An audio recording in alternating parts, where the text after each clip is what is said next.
ময়মনসিংহের হালুয়াঘাট সীমান্তে ভারতীয় হাতির আক্রমণে আলতাপ উদ্দিন নামের এক কৃষকের মৃত্যু হয়েছে। রবিবার মধ্যরাতে উপজেলার সীমান্তবর্তী ভুবনকুড়া ইউনিয়নের বানাইচিরেঙ্গি পাড়া গ্রামের ধোপাজুড়ি এলাকায় এ ঘটনা ঘটে। নিহত আলতাপ উদ্দিন একই গ্রামের মৃত জাফর আলীর ছেলে, তার বয়স ৭০।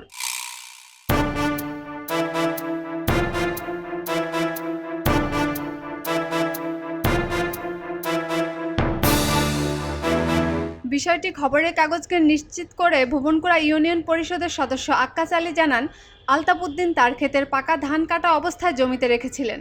রাতে বন্য হাতি আক্রমণ চালাতে পারে এমন সন্দেহে ধানগুলো পাহারা দিতে ছেলে হানিফকে নিয়ে মধ্যরাতে খেতে যান আলতাপ।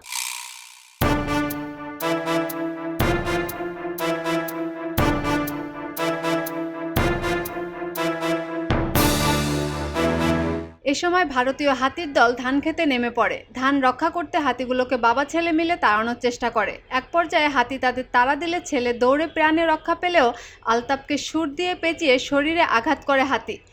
পরে স্থানীয়রা এসে লাঠি ও টর্চ লাইট জ্বালিয়ে হাতিগুলোকে তাড়িয়ে আলতাপকে উদ্ধার করে। এ সময় তাকে স্বাস্থ্য কমপ্লেক্সে নিয়ে গেলে কর্তব্যরত চিকিৎসক মৃত ঘোষণা করেন।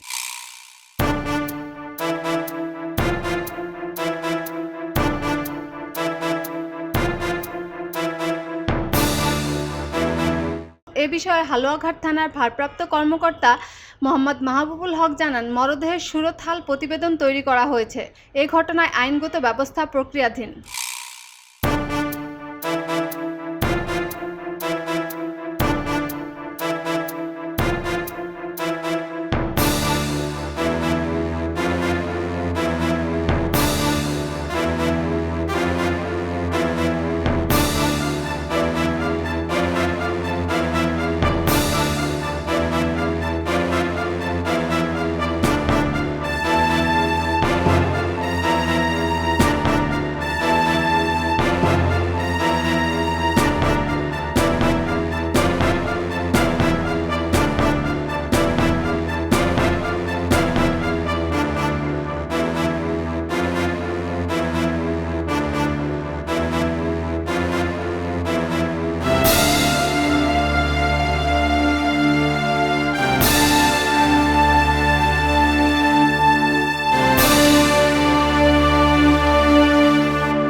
এলো মুক্ত চিন্তার স্বাধীন দৈনিক খবরের কাগজ।